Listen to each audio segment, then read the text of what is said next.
this meeting to order. Roll call, please. Council members ex officio, council members Stacy Jimenez, absent. Susie Niederhofer, Present. Patrick Sullivan, Present. Phoebe Venkat, Here. and Mayor Art Kiesel. Here. Planning Commissioners Nicholas Haddad, Present. Ravi Jagtiani, absent. Shankar Kenkri, Here. Doug Stovland, Here. and Chair Robert Pedro. Here. Item 3, public. This is an opportunity for members of the public to speak on items listed on the agenda. As a reminder, we're taking comments in a live meeting format. Anyone who wants to provide public comment in person, please fill out a yellow speaker slip and hand it to me. Anyone who wants to provide public comment on Zoom, please raise your hand during this time. We'll take in-person speakers first, followed by those on Zoom. And I don't see any Do you don't have any here? Rob, do we have any on Zoom? We do have one raised hand. That is Yiming Lau. Okay, welcome. Hi, can you hear me? Yes. So I was just looking at the slides beforehand. Government Code Section 54953.4, Subdivision C, Paragraph 3. It's in the new bill, and it allows the public to post additional translations at a physical location. I was looking through the slides, and I didn't see an answer to this, and so I was wondering if council could ask council to clarify where people could post their own translation, because I know the one at the council chambers is now a TV, and so you can't post a physical thing there. So I was wondering if people would be able to post their own translations at all of the locations, like at the Metro Center, at the council chambers, etc., or how that would work. Thank you. Okay. I would pass that on. Anyone else? Rob? No, that was the only raised hand. Item 4, new business. 4.1, changes to the Brown Act, Senate Bill 707.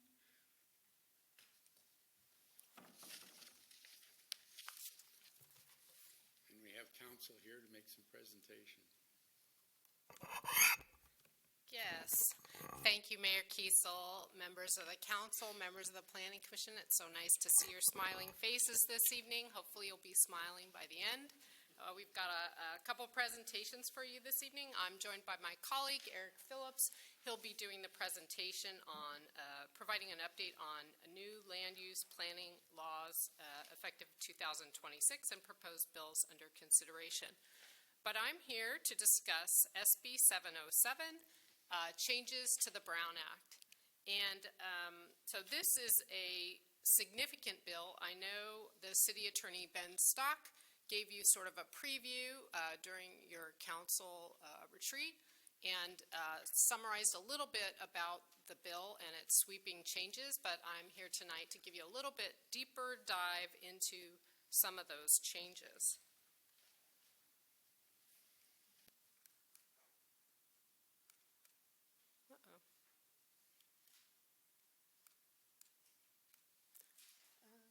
Priscilla.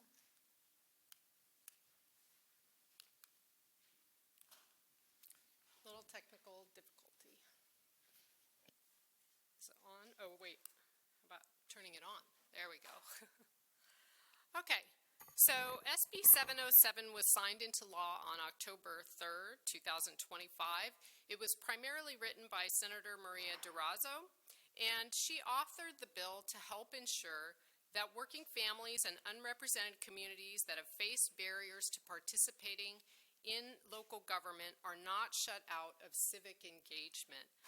She felt that by expanding teleconferencing options and improving public access, that would create opportunities for these unrepresented communities to participate in local government.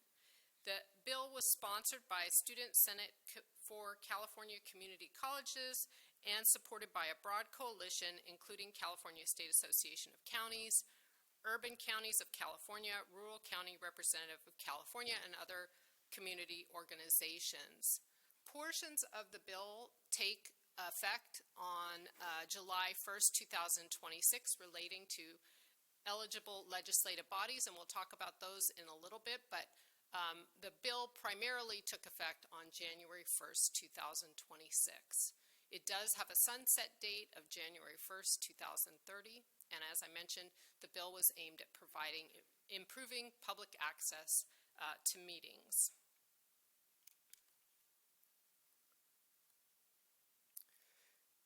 So there are three main ways that the bill changes participation and participation by the public and participation by officials through remote capabilities.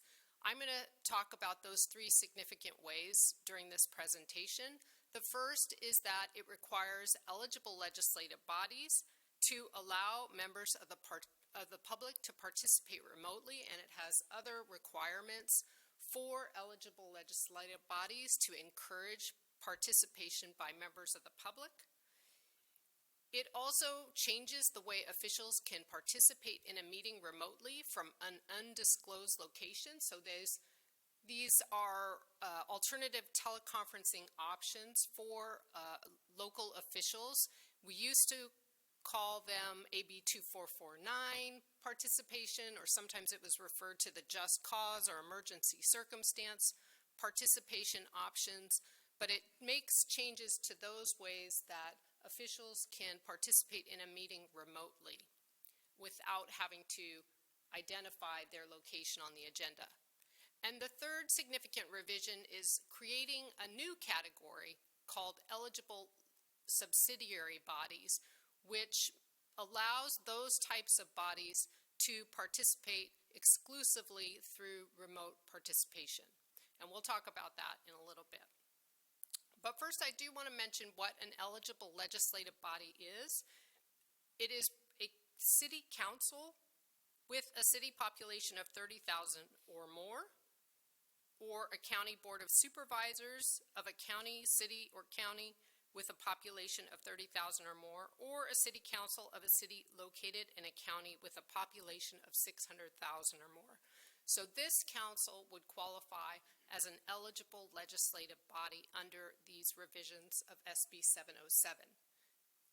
It doesn't apply to Planning Commission. So when we're talking about eligible legislative bodies, we're just talking about the city council meetings.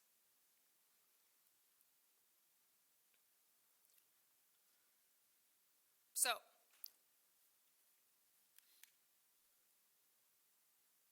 the biggest requirement for eligible legislative bodies is that they must allow remote participation via either a two-way telephonic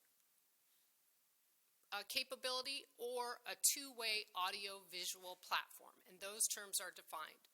So two-way audio-visual platform means an online platform that provides participants with the ability to participate in a meeting via both an interactive video conference and a two-way telephonic service. For two-way telephonic service, it just means a telephone service that does not require internet access and allows participants to dial in, listen, and verbally participate in the meeting.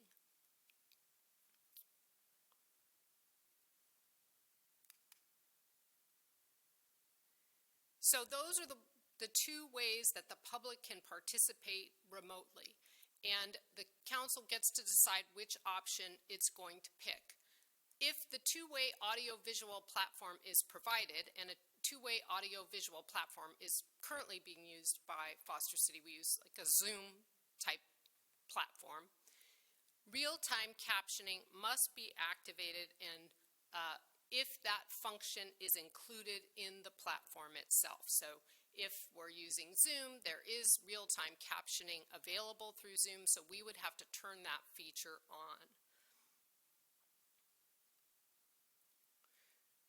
The other requirement is that the city council meeting must reasonably assist members of the public who wish to translate a public meeting or receive interpretation by another member of the public, so long as the interpretation is not disrupting the meeting. And the eligible legislative body must publicize instructions on how to request assistance. And assistance doesn't mean that the city has to provide a translator. It just means we have to allow them space or extra time during the public meeting for interpretation services.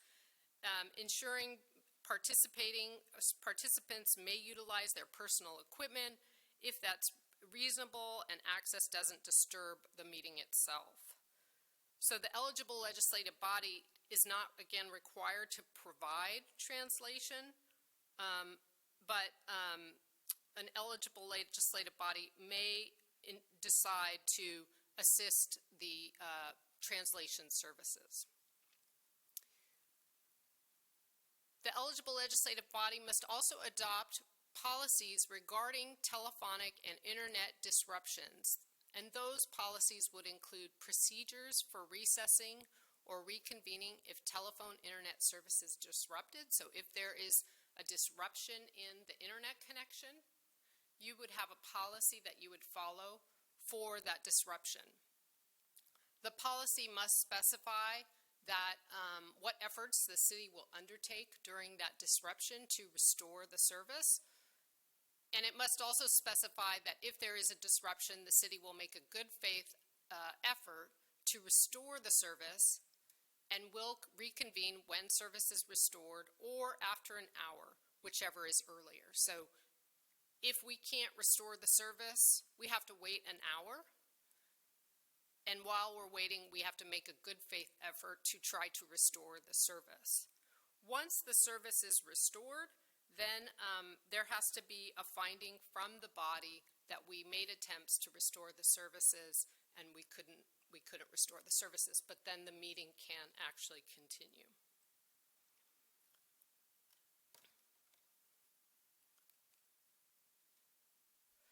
So another requirement for eligible legislative bodies, again, this is the council, and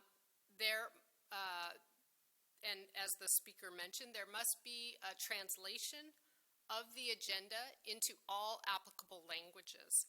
And applicable languages is defined as,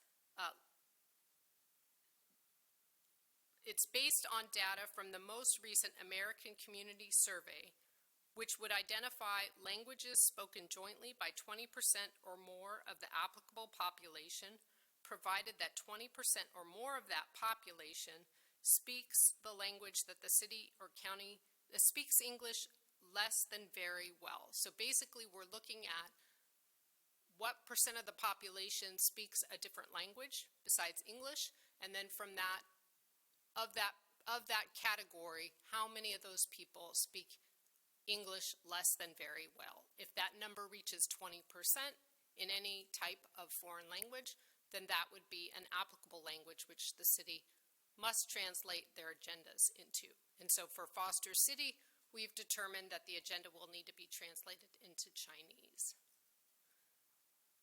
And the city must also provide a dedicated web page, and that web page would be created and maintained to allow people to access and find information about the public meetings. It has to provide a general explanation of the public meeting process for the eligible legislative bodies, so explaining how the council meets, how often.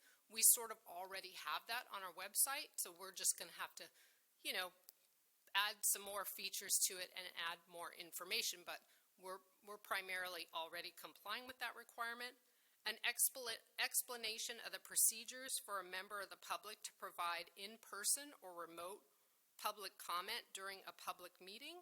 So the website has to explain how people can participate in the public meeting, either in person or remotely, and a calendar of all our public meeting dates, agendas, how the agendas can be posted or how they can be reviewed online, and a link to the web page that provides the city's internet service information so that they can find how to access the meeting.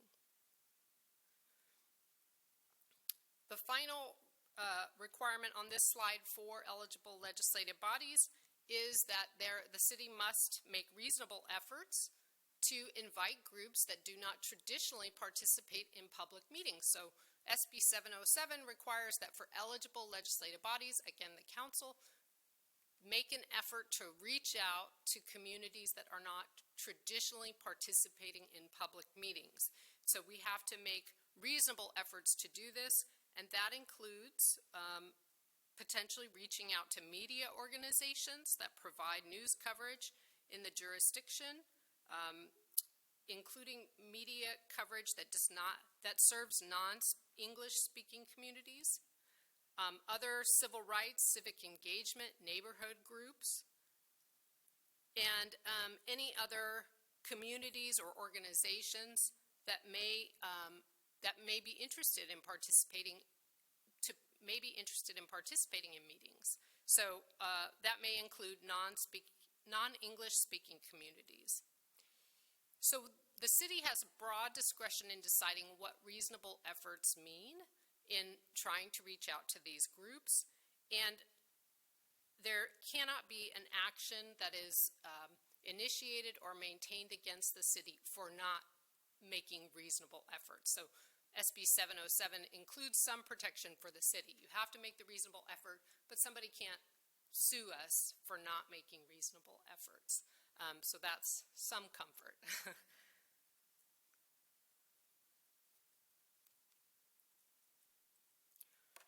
Okay, so that's it on eligible legislative body requirements. Now we're going to talk about the optional alternative teleconferencing that I mentioned earlier. And this applies for all legislative bodies. And when we say legislative bodies, that is a key defined term in the Brown Act, and that's sort of the basic defined term which we operated under before SB 707 was adopted.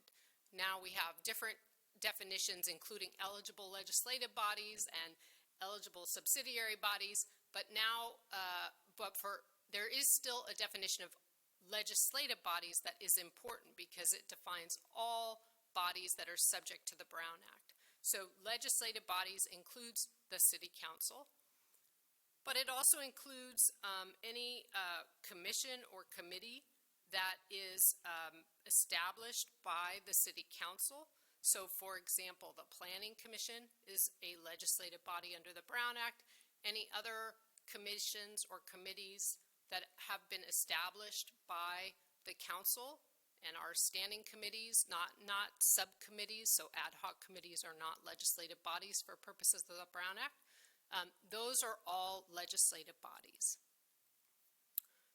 So SB 707, as I mentioned, changes the prior alternative teleconferencing options that were used by legislative bodies that were referred to as AB 2449, the just cause and emergency circumstance requirements, and makes tweaks to those requirements to allow for members of legislative bodies to attend a limited number of meetings annually for just cause circumstances from an undisclosed remote location. So there's also a traditional way that officials can participate remotely where their location is identified in the agenda. This optional alternative teleconferencing does not require that your location be identified in the agenda, but there has to be just cause circumstances for you to participate.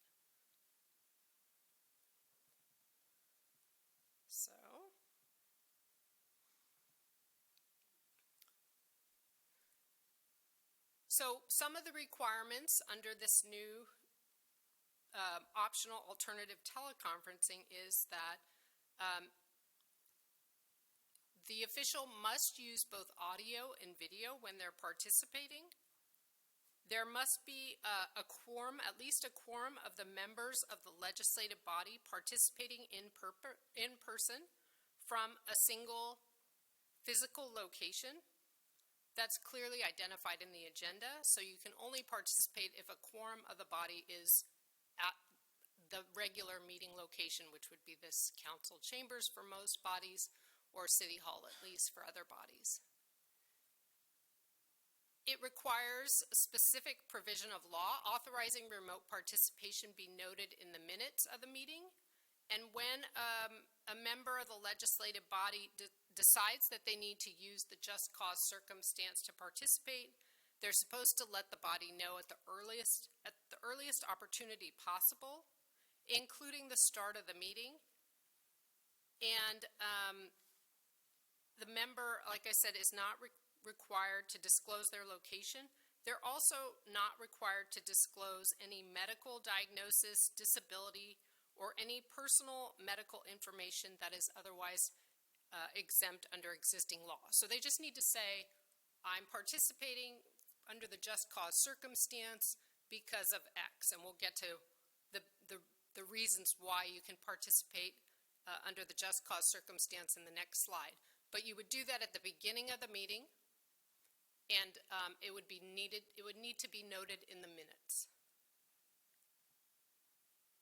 So there are some limits on how often you can use the just cause circumstance, and it is 2 meetings per year if the legislative body regularly meets once per month, 5 meetings per year if the legislative body regularly meets twice per month, or 7 meetings per year if the legislative body meets 3 or more times per year. So for the Planning Commission and the Council, you both meet twice per month, so you would be maxed out at 5 meetings. So you could participate under just cause circumstances up to 5 times per year. Now this is different than the attendance requirements. So for planning commissioners, there's an absenteeism policy that is different than this just cause circumstance that allows you to participate remotely.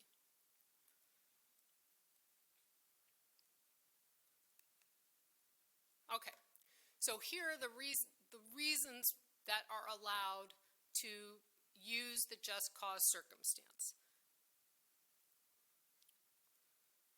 So, and as it mentions at the top, the just cause circumstances under SB 707, there used to be emergency circumstances and just cause circumstances. Now it's just cause. That's it. Emergency circumstances are out. So it is caregiving, child care for designated family members, contagious illness, physical or mental condition requiring teleconferencing, travel on official government business, so not personal or not your work business. It has to be government business. Care for immunocompromised family members, physical or family medical emergency, or military service obligations requiring services 50 or more miles outside the city.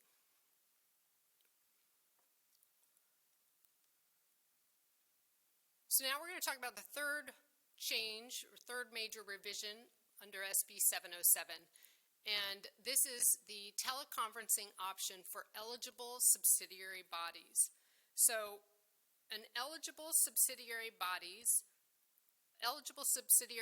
is defined as bodies that serve exclusively in an advisory role and cannot take final action on legislative regulations, contracts, licenses, permits, entitlements, grants, or fund allocations. And 3, do not have primary subject matter jurisdiction over elections, budgets, police oversight, privacy, restricting access to library materials, taxes, or related spending proposals. So it's a very narrow application to legislative bodies. So only certain legislative bodies will meet this definition of eligible subsidiary bodies. For Foster City, we think it's the Traffic Review Committee, the Youth Advisory Committee, and the Citizens Sustainability Advisory Committee, and the Parks and Rec Committee. We think those bodies would meet the qualifications for an eligible subsidiary body.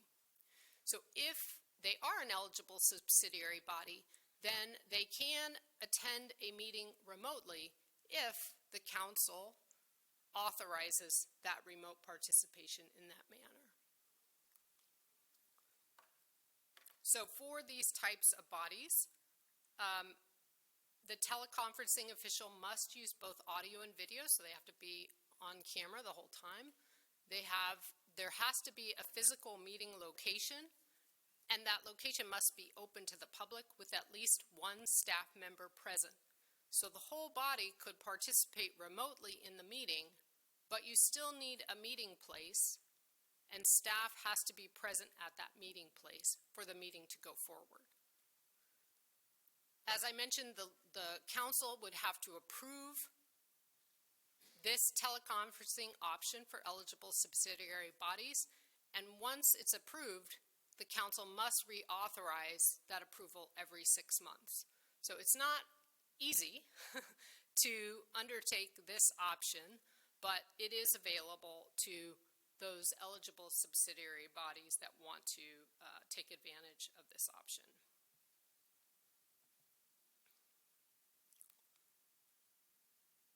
So in addition to those 3 major revisions to public and official participation in meeting that we just went over, SB 707 makes a number of other changes to the Brown Act. So first, it confirms that an official with a disability may participate remotely as a reasonable accommodation. So SB 707 specifies that a legislative body member with a disability may participate remotely if the reasonable accommodation is necessary, and the member must use AV technology unless a disability-related condition requires audio only. So he or she has to have the camera on unless their disability precludes them from participating in that video function. Other teleconferencing options would apply, other teleconferencing requirements would apply, such as disclosure and stating the reason for remote participation. Other changes include emergency teleconferencing. So previously, the Brown Act allowed emergency teleconferencing when there was a proclamation of emergency from the governor. SB 707 revised the requirements to allow emergency teleconferencing for local emergencies. So that was a good thing, because now if we have a local emergency, we can use emergency teleconferencing options. It also makes changes to social media requirements. So currently, the requirement is that that a majority of the members of the legislative body cannot use social media to have communications. SB 707 removes the sunset date for this exception and makes the exception indefinite. So for social media, legislative bodies can't have one-on-one communications with each other on social media, and SB 707 continues that exception.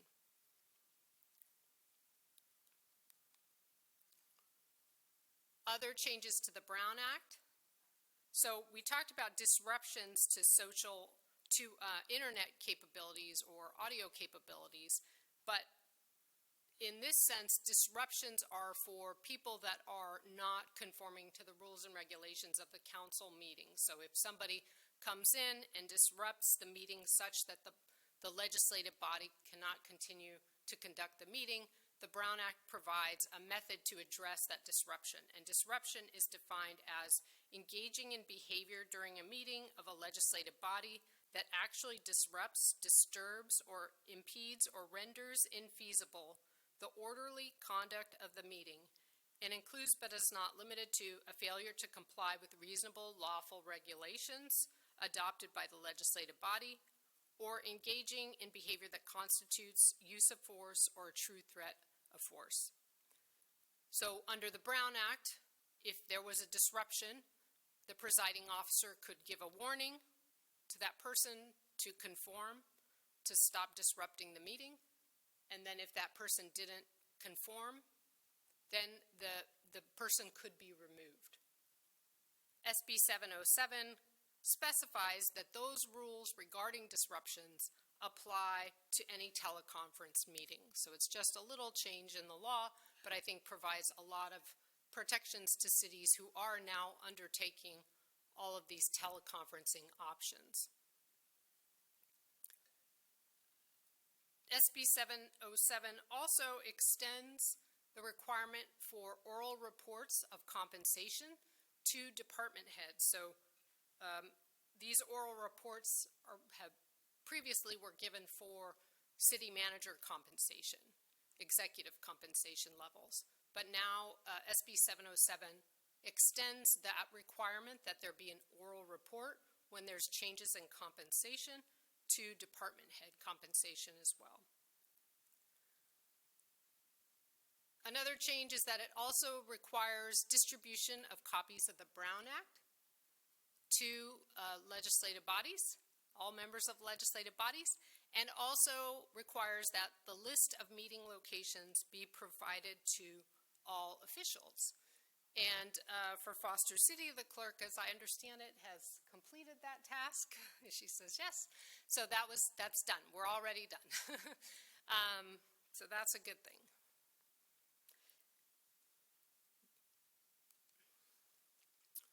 So for eligible legislative bodies, all of those requirements are due by July 1st. So between now and before July 1st, staff will be taking a few steps to get ready. So we'll be evaluating technology to decide, are there any upgrades or things that we need to do to get the technology ready to comply with the public participation requirements for council meetings.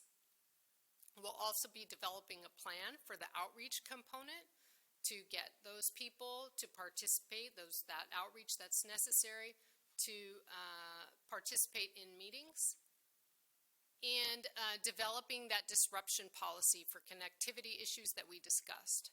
There also may be some training for council on those policies, new technology, et cetera, and on any new procedures and requirements. And with that, we are done. So, how is that? So I'm available for any questions. If council members or planning commissioners want to ask any questions, I'm happy to answer. Okay, if you have questions, please acknowledge those so we can keep this orderly. Okay, we'll start with Shankar. Is Chinese a language? To best of my knowledge, it's Cantonese or Mandarin. It doesn't specify, it just says Chinese. And I think Priscilla has looked into it further. There's no distinction that we've identified. Okay. Yeah. How about personal vacation? Can we be on teleconferencing while we are on personal vacation? Is it just cause? I don't think it would fit under any of the just cause circumstances, but you could be able to use the traditional teleconferencing, which I think you just utilized to participate remotely at a planning commission meeting. So you could still use the traditional teleconferencing methods under the Brown Act, but that would require that you identify in the agenda what your location is, and that location needs to be accessible to the public. Thank you. Thank you, Mr. Mayor. When the state puts a requirement on us, like providing translated when the state provides requirements on us, like providing translated documents, do they also provide dollars to pay for that? No. Okay. There's no reimbursement under this. Okay. Is it the state's goal to have cities to allow eligible subsidiary bodies to have 100% remote participation? Yes, that is one of the goals for those eligible subsidiary bodies, is to have the bodies be able to convene 100% remotely. Okay. Seems odd to have the city council approve it twice a year if it's the goal to have them be able to meet remotely. It just seems like a contradiction. Yeah, and also having a staff member present in the chambers. I mean, I think that creates a lot of inefficiencies for a city trying to take advantage of that, but that is the requirement. Okay, and just really quickly, when it comes to the just cause reason for attending a meeting remotely, does that include joint and special meetings, or is it just for the regularly scheduled meetings, the limits on that? It's any meeting. Yeah. Okay, If thank you so there's much. 2 meetings in one day, only 1 meeting will apply. So, but yes, it's any regular or special meeting. Thank you. Anyone else from planning? Yes, Robert? Mr. Mayor. My question would be in regards to the different languages. I would imagine staff would look into this, may have already done it. If there's just a widget we can have on the website where the user could choose the language that they want the website to be interpreted with either through AI or some sort of other means. I notice we have I call it the little dude widget, which is kind of cool for ADA compliance. I'm wondering if there's something that could be looked at to help keep the cost down. Yeah. If it's and then if there's a way to be inclusive of, quite frankly, if it's something that along those lines, it could be any language, and in that way we can capture the entire population regardless of whether they hit that 20% criteria or not. Yeah, that's a great suggestion. And I know staff is evaluating those options regarding technology and all of those features that could be included in a package. Excellent, thank you. Great report. Anyone else? Yes, no? I don't see hands. Okay, Phoebe, I saw you move, yes. I'm just building off the questions around, so for Chinese, when will we determine whether it's Mandarin, Cantonese, or both? Because they're Between very now and different. July 1st.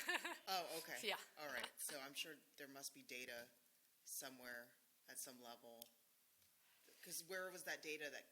So it comes from the American Community Survey, Yeah, and I don't recall any distinction in what the Chinese language was, but we will certainly be looking at those options as we prepare before July 1st, right? I wonder how they asked the question in the survey, because Mandarin and Cantonese are completely different. They're 100% different, so, and then. And I'll just say, there may be more detailed information within the survey that wasn't clicked through when we analyzed this.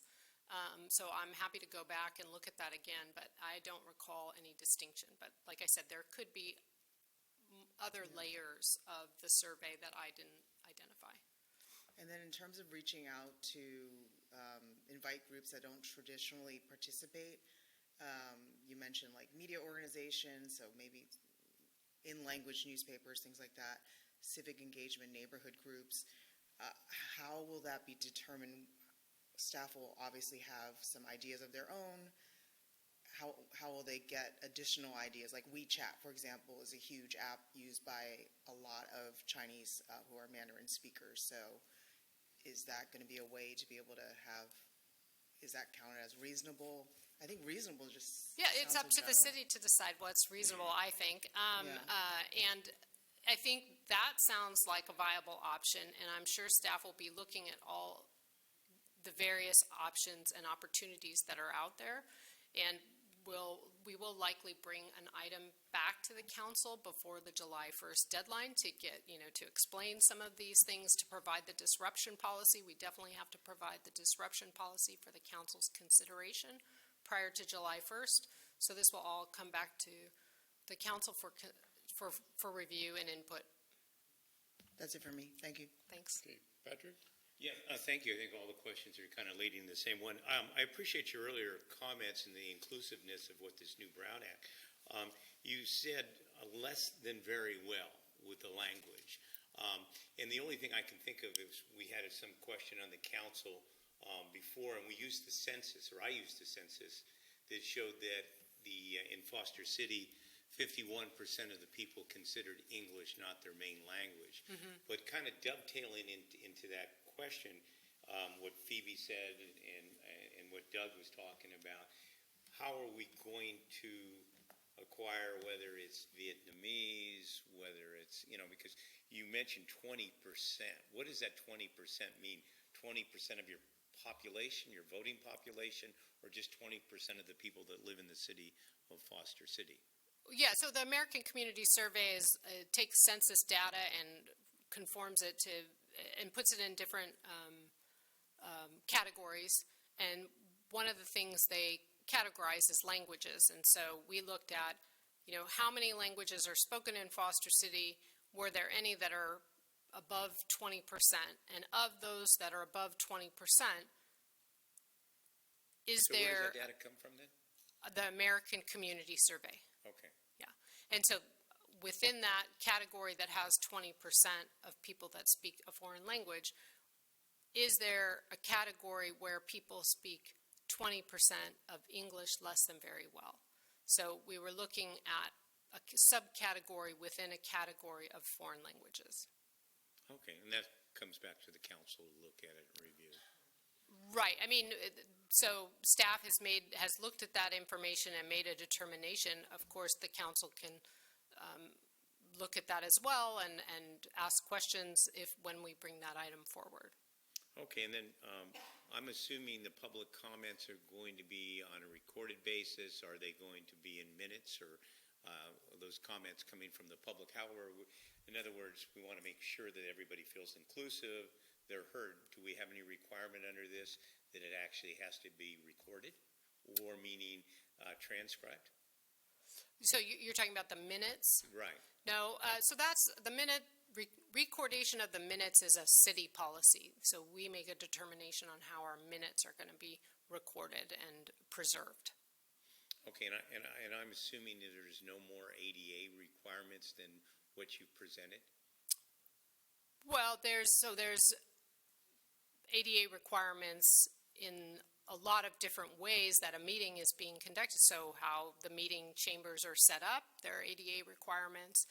And then there are ADA requirements with regard to the city's website and the documents posted on it and how the agenda is posted, those types of things, and those still apply. But in terms of the changes under SB 707, I mentioned that one of the big changes relates to an official's ability to appear remotely at a meeting if they have a disability that prevents them from attending in person. So I guess which means if we knew that there was a participant that wanted to participate remotely and sign language was an issue, we'd have to provide some type of sign language? Well, we have to provide reasonable accommodation. And so normally what happens is if a person needs special accommodations to hear a meeting or speak at a meeting, those people would contact the clerk, and the clerk could assist them in a way that conforms to the ADA.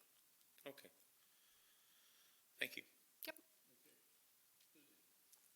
Thank you for the presentation. I think all my questions were answered already, except for there was the public comment about where to post translations. I don't know if there was an answer to that.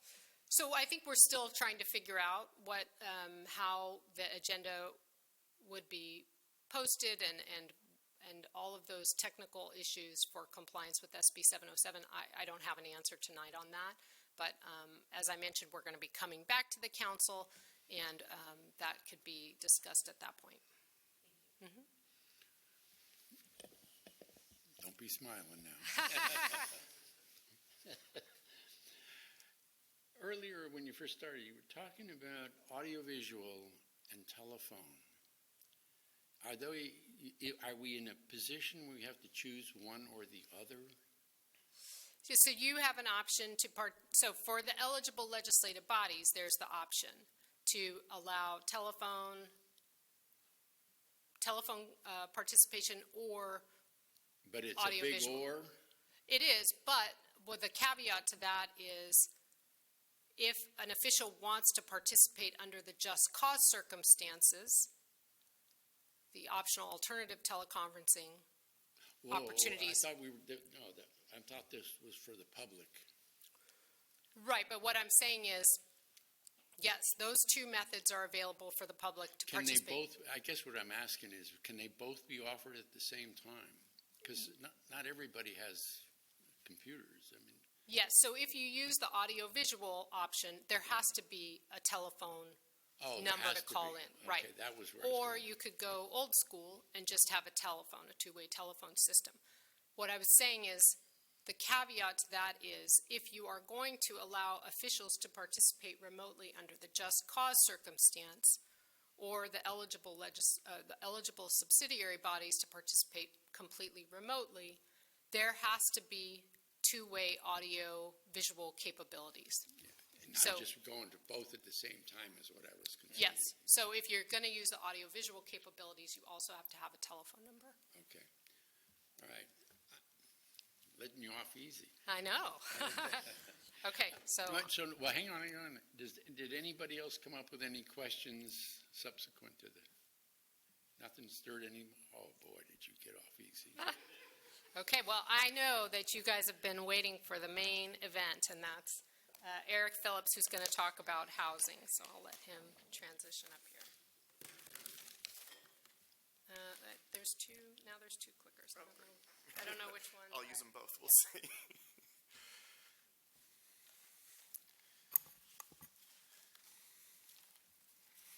So good evening, Mr. Mayor, council members, planning commissioners. We can chat a little bit while the slides come up. I've been before you before, but it's nice to see you again. My name's Eric Phillips. I'm another member of Burke Williams Sorensen and your legal team here. My focus area is on land use with a special focus on housing legislation. Part of my extracurricular, what I do for fun when I'm not lawyering in these topics, I'm a board member for the California chapter of the American Planning Association and very active lobbying and working on some of the bills that we're going to talk about in Sacramento. So I have seen how a lot of these have developed, and I'm happy to share the developments with you all. We have two parts to this next section of the presentation. The first, I'm going to talk about pieces of legislation that were adopted during 2025 and are either already in effect or coming into effect. And then I'll give a little sneak preview of coming attractions of legislation that is pending and that are going to be worked throughout the remainder of this year. Just obviously those won't be in effect yet, but give you a sense of what types of things I might be talking to you about next year when we come back. But before we go into specific pieces of legislation, I wanted to just highlight a couple of the themes that we saw in the legislature during 2025, starting with affordability issues. Cost of living issues were top of mind in Sacramento, and a lot of the policies behind the bills that were introduced were intended to address prime cost of living issues, energy, housing costs, and other things related to cost of living. Bills that were perceived as making cost of living more expensive either didn't make it out of the legislature or were vetoed by the governor. So that was definitely a theme, and we'll talk about how that comes back up and some of the specific pieces of legislation. The other, it's a little bit of a broken record, but housing and homelessness continues to be right at the top of Sacramento's priority list.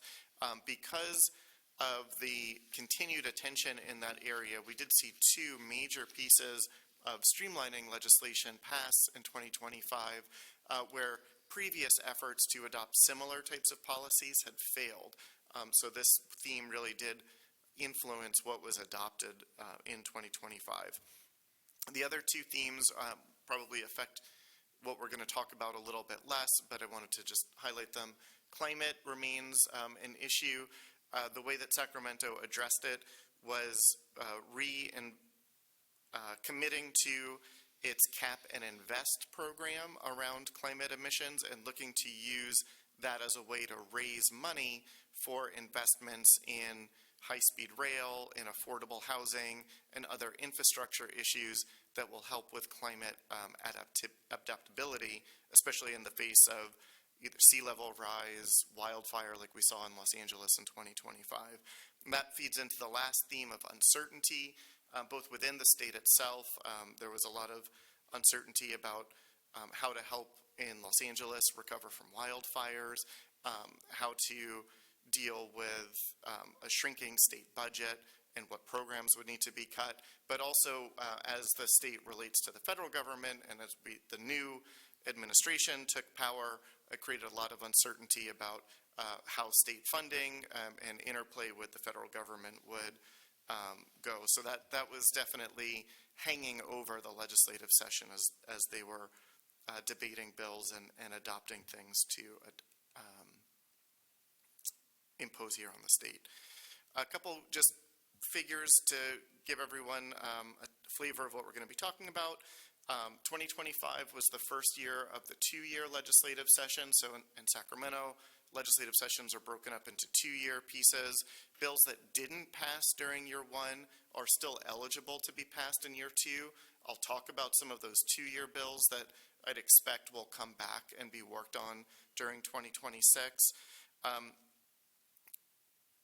But just to give you a sense of the volume of what Sacramento was doing in 2025, there were over 2,400 individual pieces of legislation that were introduced in 2025. Over 300 of those were directly related to land use and planning topics. 800 plus bills were passed of those 2,400 and were sent to the governor. I'm not going to talk about all 800 bills tonight because I'd like to leave before Thursday, but it just gives you an idea of the volume of work that Sacramento is doing, and then the spillover effect, obviously, that has on you as a city and the business that you're doing, trying to keep up with the different directives that Sacramento is passing. And we recognize that does create additional burdens for you and for staff to keep up with all of this. But hopefully meetings like this help. So on to the main events here. The first thing I'm going to spend some time talking about are the CEQA reforms that happened in 2025.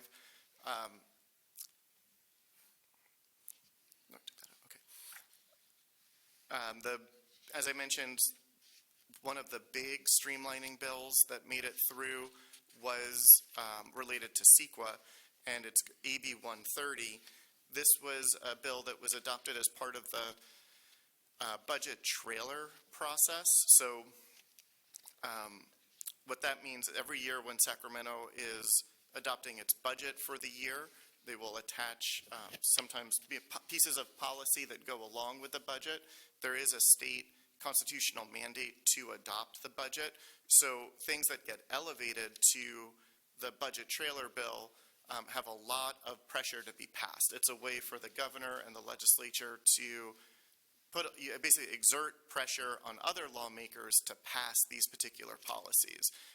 And it was an unusual move that we saw AB 130 be elevated to that. It showed how much commitment the current administration had to making the CEQA reform happen.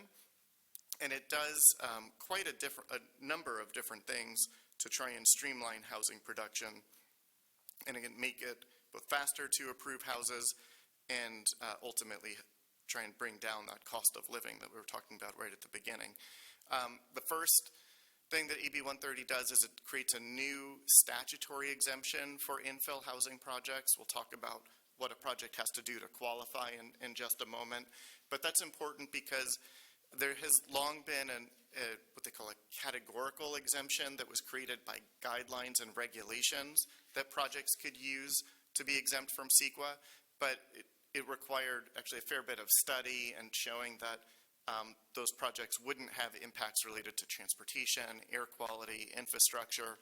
This new exemption is created by statute and has very few prerequisites to use. So it will be much easier for projects to move forward as CEQA exempt.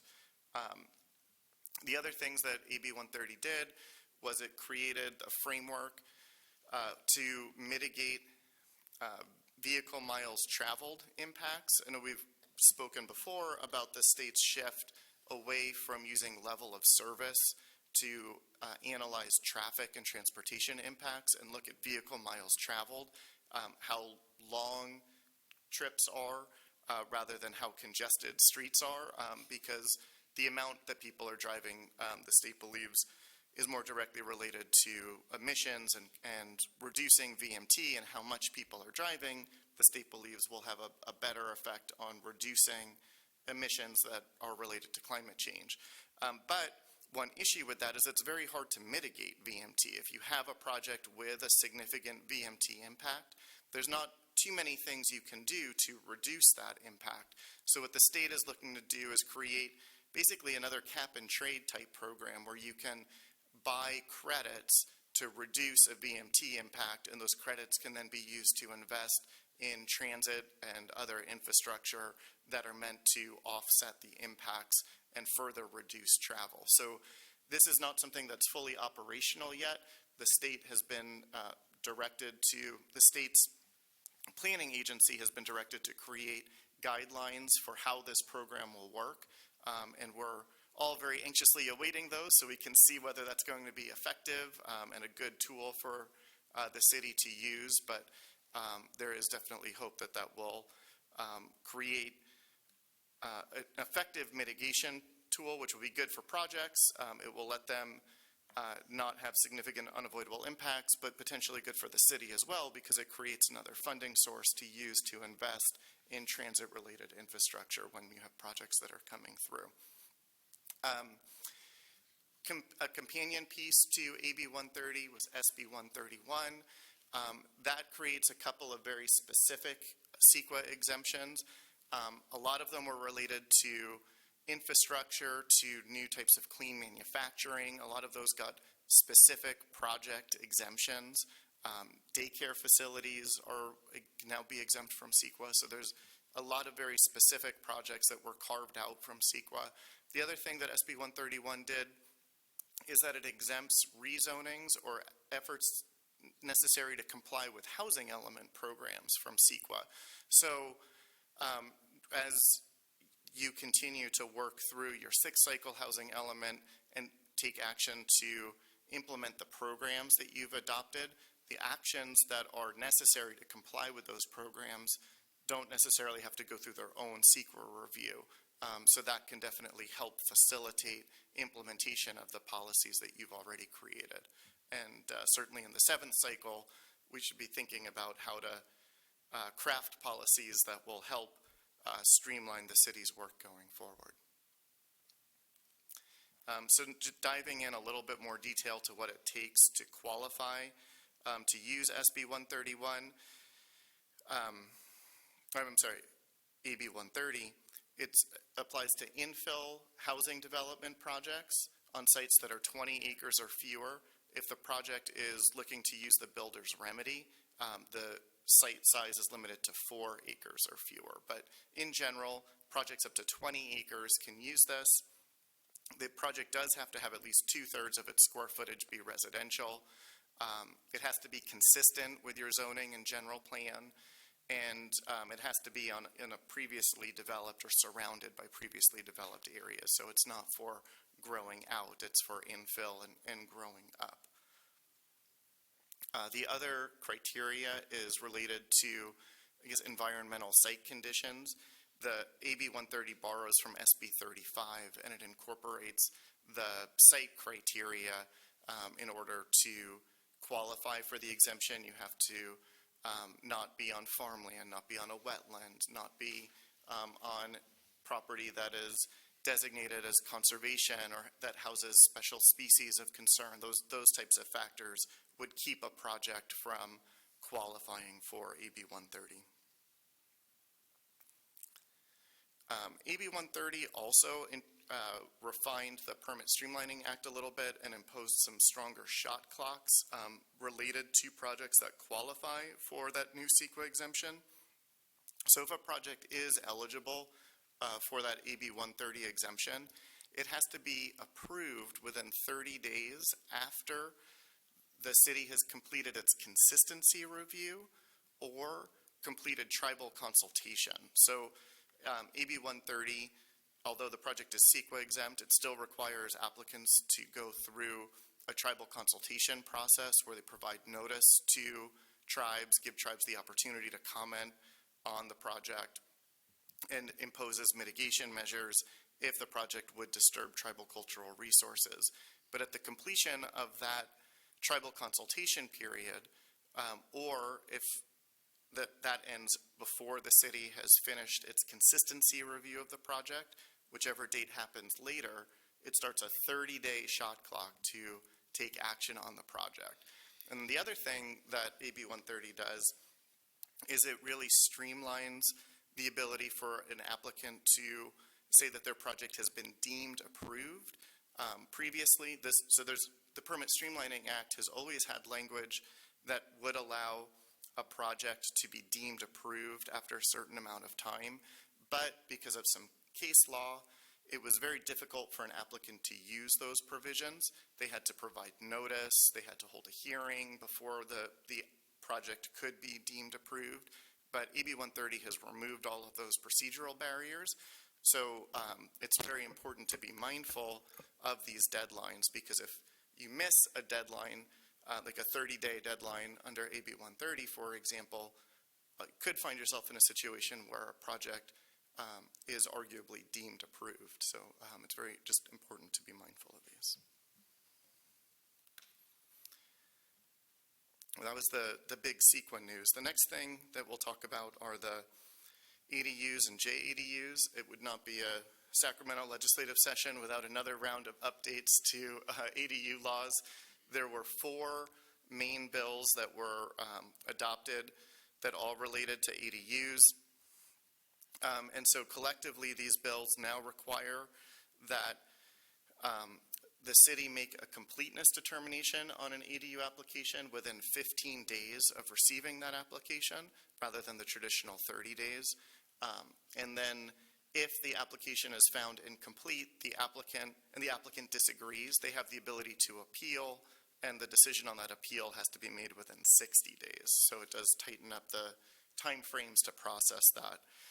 The other thing that the amendments do is that they specify and codify interpretation that HCD had already put forth in the public about the number of ADUs that the city has to allow. So in addition to a single-family home, you have to allow a detached ADU, an interior ADU, and a junior ADU, so up to 4 units per lot. And I know we recently went through the ADU updates here in the city, and we're conform with that, but it is now black letter law that is required. And then the last major change is that when JADUs were first permitted, there was a prohibition, or there was a requirement that local agencies impose owner occupancy requirements on units with junior ADUs. So if I developed one in my house, I had to live in either the junior ADU or the primary dwelling unit. That has now been prohibited as long as the JADU has independent sanitation facilities. So because JADUs are small, they're not always required to have their own toilet and sanitation facilities. But if the owner chooses to include that in a junior ADU, then they're exempt from any owner occupancy requirements. The next little bit that we'll talk about are laws related to the housing element itself, RHNA, how you get the RHNA numbers, and importantly, how you report on the RHNA numbers. So the first one I want to talk about is AB 670 and its companion AB 726. And together, these actually, I think, will potentially be a benefit. It creates an incentive to invest in the preservation of affordable housing units. It does allow the city to include in its APR the number of affordable units that are substantially rehabilitated. So as long as the units themselves that you're investing in are over 15 years old and the amount of rehabilitation is over $60,000, you can take RHNA credit for those as affordable units if they're, again, subject to restricted deed restrictions. And the 15-year benchmark is important because a lot of affordable housing projects are funded through tax credits. Tax credits are eligible to be resyndicated every 15 years. So at the end of, after a tax credit project is developed, 15 years into the life cycle of that building, the property owner often looks to resyndicate the tax credits and attract additional investment to rehab and extend the life of the building at that point. So it creates a good opportunity to partner with a tax credit developer that's looking to re-syndicate and get some RENA credit for it. The APR also is being expanded. I was talking with staff about this earlier. It's already quite a burdensome process to report on all of the different steps the city is taking to comply with the various housing laws, but Sacramento is interested in seeing how the bills that they're passing are functioning out in the wild, so they keep adding requirements to the APR. The one little good news about this is that it's a delayed implementation. The new requirements don't go into effect until 2027. So this is work that will be done in the future, though not required this year.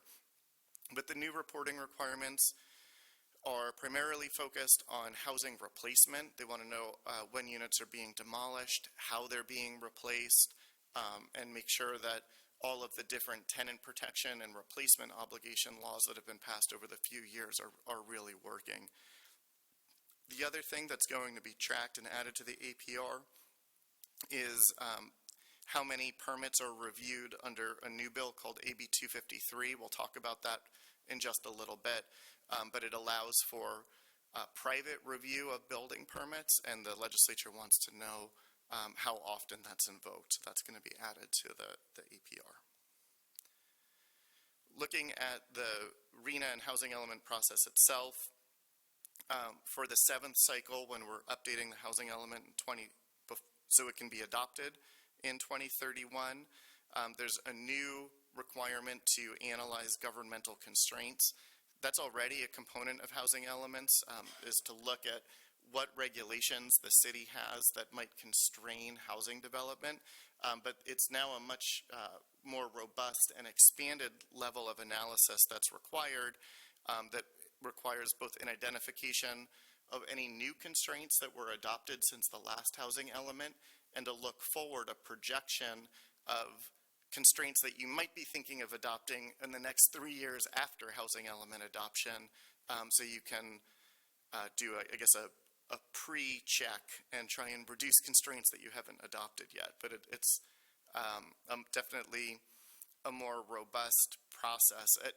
Actually, the original version of this bill would have prohibited cities from adopting new regulations that could be considered constraints unless they were identified in advance in the housing element. And thankfully that came out, because it's a little too hard to be able to predict every new regulation you might want to adopt over the next 3 to 7 year cycle. But that's the type of idea that's out there, so it's something to watch out for if that comes back. As we're getting towards, before we get to the housing element, we have to see what the RENA itself is going to be, and AB 1275 creates more guidance around that and directs the COG or the subregion, if you continue to form subregion here, to look at the sustainable community strategy. So here, that's the Plan Bay Area 2050 that ABAG MTC adopts, and try and align the way RENA is being allocated throughout the region, following the land use patterns in that sustainable community strategy plan. The other things that are related to the housing element preparation and the RENA allocation is that now the RENA will be developed 3 years before the housing element is due. So here, the next housing element's due in 2031. That means in 2028 that we'll know what the RENA for the region is. Ostensibly, that will give the city more time to plan and prepare for how to accommodate the housing needs that it's going to be assigned. And all methodology for the distribution within either the COG or subregion will be due 2.5 years before the housing element is due. Currently, it's only been 1.5 years, so that will give more lead time to start working on the housing element, and hopefully that will help get more housing elements adopted before the deadline and avoid the penalties that we saw in this time frame. The other piece that's supposed to help with housing element adoption that was enacted as part of this bill that I'm talking about here, AB 650, is that it puts a new requirement on HCD to explain specific deficiencies with a housing element if it rejects a draft, and provide both specific analysis or suggested language for the city to incorporate in its revised draft. So that should increase the certainty that you have as you're interfacing with HCD, that you don't have to go back and forth and kind of guess what they're looking for. And again, hopefully that will help make it easier to adopt a housing element and to help get it certified on time. I'm going to quickly talk about a couple of changes to the density bonus law. Here, the legislature actually imposed some restrictions not on you as the local government, but on the types of applications that can come forward and use density bonus law. Primarily, these are targeted around hotel projects, but density bonus can no longer be used to add non-residential floor area to a project above the 1/3 limit for it to be a housing development project. So in other words, under the current version of the density bonus law, you could, in theory, ask for as much additional floor area as you wanted. You could have a very small number of residential units and a much larger commercial project and use some of your benefits under density bonus to get additional commercial space. But this restricts it so that you have to have 2/3 of your overall square footage be residential in order to take the benefits under the density bonus project. So it does, I guess, true up and make sure that we're getting actual primarily residential projects that are using this program, not a primarily commercial project that's sneaking in a couple of residential units to get additional commercial benefits. And then SB 92 prohibits waivers, incentives, and concessions that are related to hotels or other transient occupancy uses. So a project can still have both housing and hotel uses integrated or part of the same project, but the applicant can't get density bonus benefits related to the hotel. They'd have to apply just to the residential portion of the project.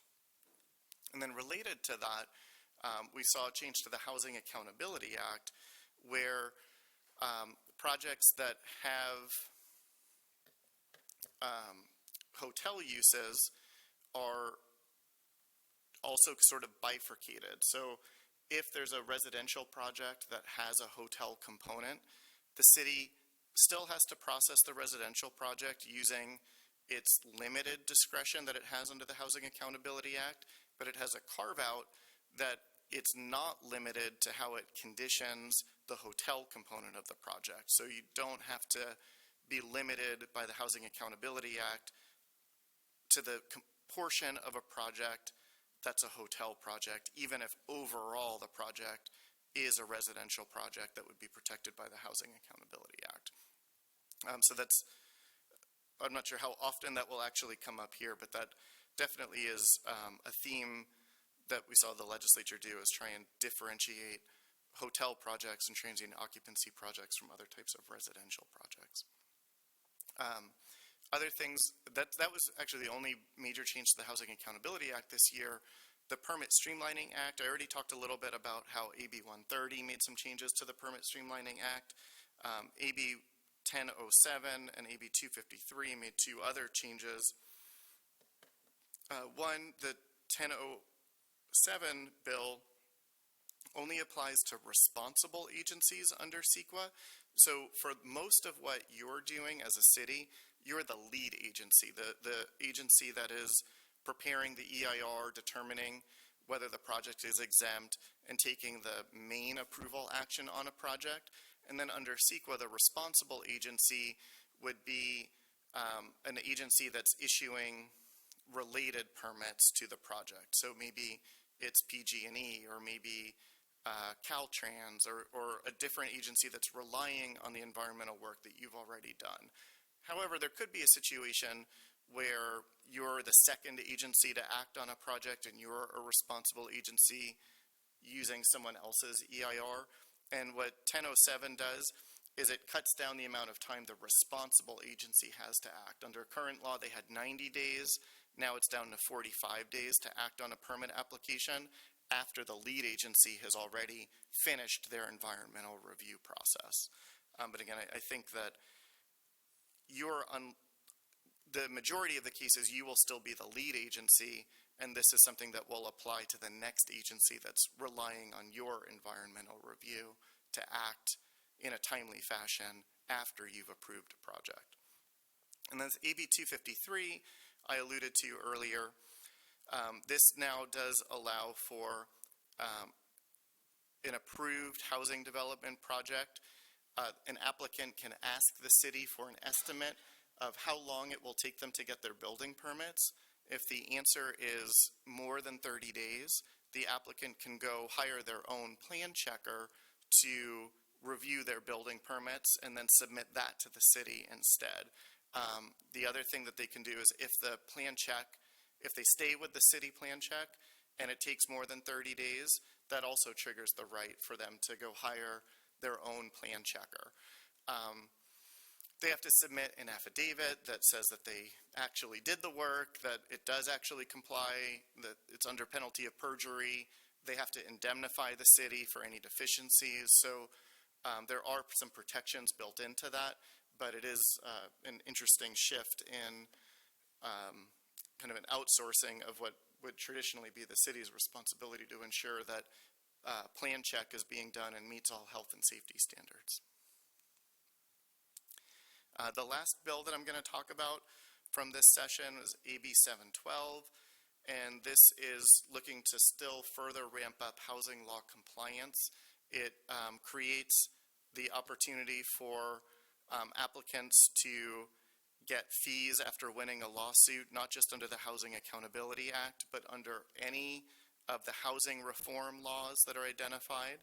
And in addition, if HCD or the Attorney General's office provided guidance that the city's actions were illegal in their opinion, and then there's a subsequent lawsuit and the city loses that lawsuit, there are mandatory fines that the court has to impose of $10,000 per unit of the illegally or improperly denied housing development project. And for multiple violations, that's multiplied by 5, so up to $50,000 per unit. Current law already has some fines. The court has discretion to impose those, but now under 712, if the state has weighed in and said, no, you'd better not disapprove that, but you do anyway, and you lose the lawsuit, then those fines become mandatory.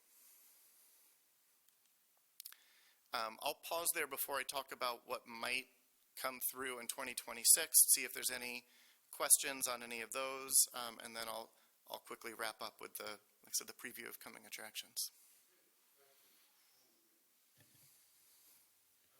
Sure, thanks, Mr. Mayor. In regards to AB 253 and the 30-day, if it exceeds 30 days, the applicant can perform a private review. Mm-hmm. Does the city have any risk if too many fall into that category? Because I can see where a city might just suggest to the applicant, yeah, we're more than 30 days, and then the applicant's going to pay for the review, and it may save city some staff time. Yeah, so that's a good question. So not yet, though. As we alluded to, this is one of the things that's going to be added to the APR. So the city will have to report on how many projects and how many permits were issued under this. So that does, I guess, start to create a record that could lead to future legislation that does try and discourage it. Or I could see a scenario where HCD sees that in your annual progress report when you have a pattern of that over several years, and maybe that gets identified as a governmental constraint that has to be mitigated in your next housing element. So there's not a direct penalty yet, but there's definitely the framework for it to move in that direction. Excellent, thank you. And then a question Throughout this, it talks about days. I'm assuming it means business days, not necessarily calendar days. These actually would be calendar days. Interesting. Yeah, so in the Permit Streamlining Act context too, if you get an application right before a city hall closure, like around winter holidays, for example, you could have very few working days to actually process this. Yeah, I was really looking at, also that the ADU one was 15 days. Yes. And you're saying that's calendar days. Correct. Wow, that's pretty fast. And then one more quick one, and then regarding the JADU law and the owner occupancy requirement, it sounds like the state law removed that. Should the city review their ADU ordinance to remove their owner-occupied requirement for the JADUs, just so that they're in step with state law?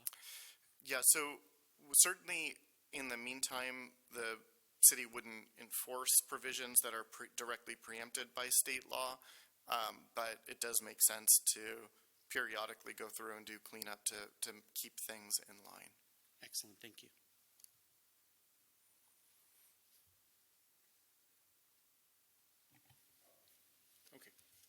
Thank you.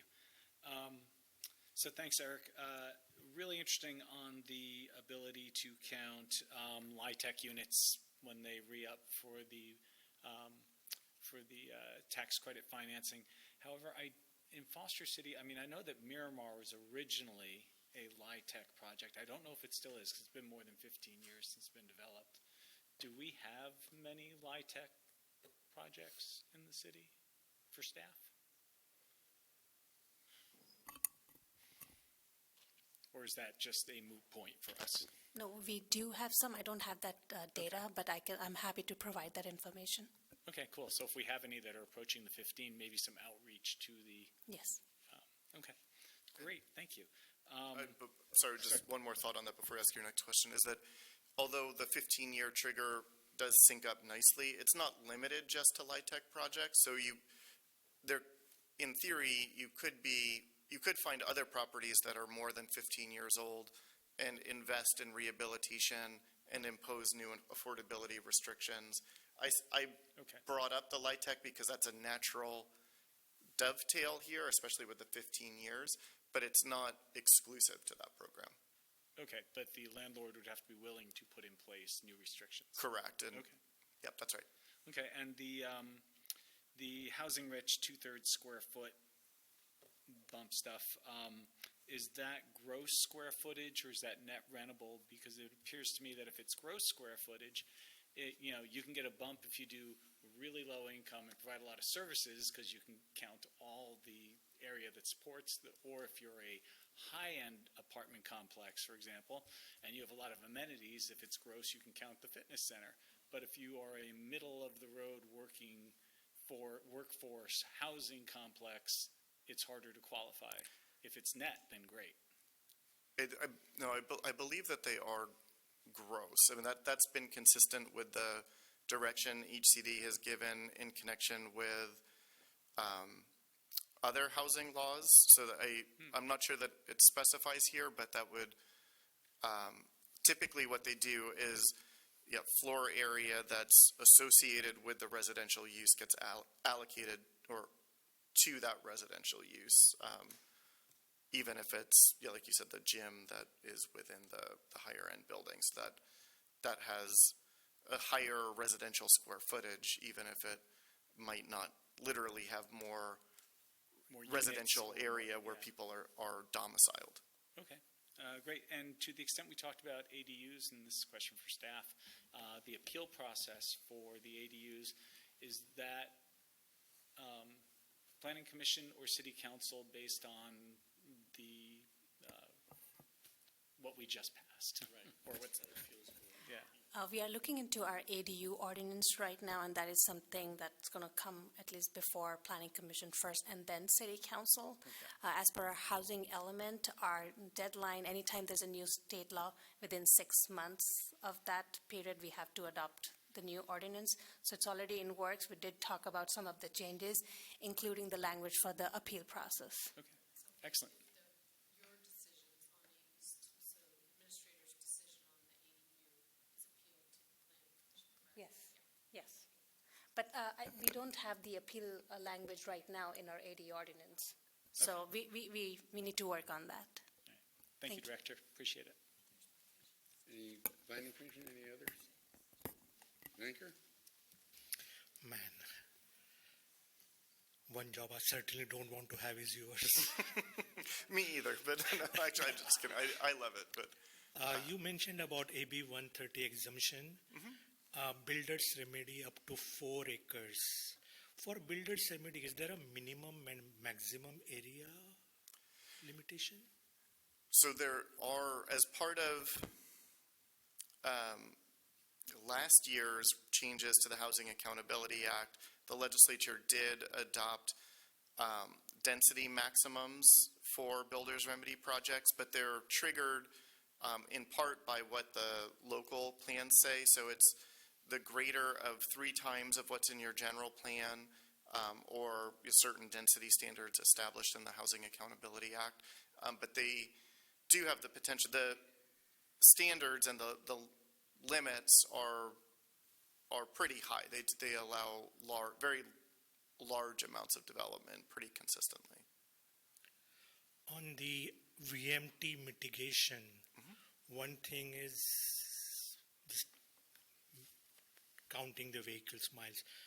But is state considering reliable, fast public transport like bullet trains?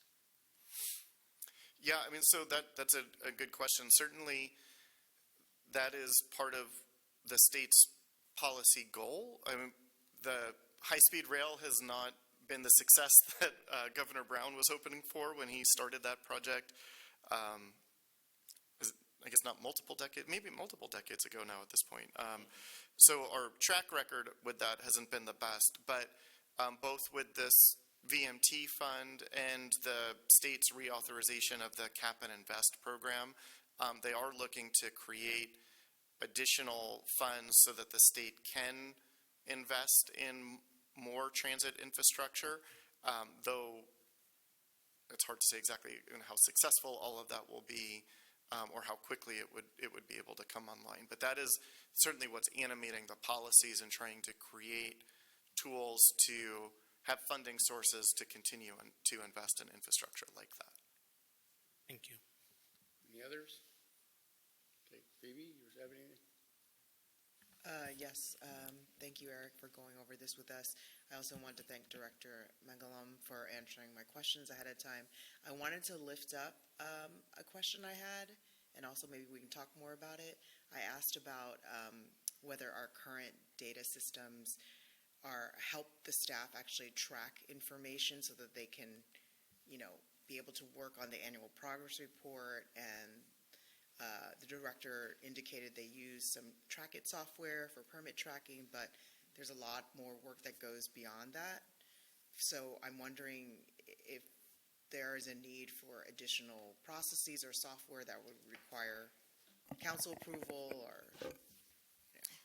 Thank you, Councilman Bankert, for that question. As I noted in my response, we only have Trackit. That's basically our permitting software. But Housing Element, the programs goes beyond that permitting. Like, we have 108 programs, and each program has at least 2 to 3 different line items.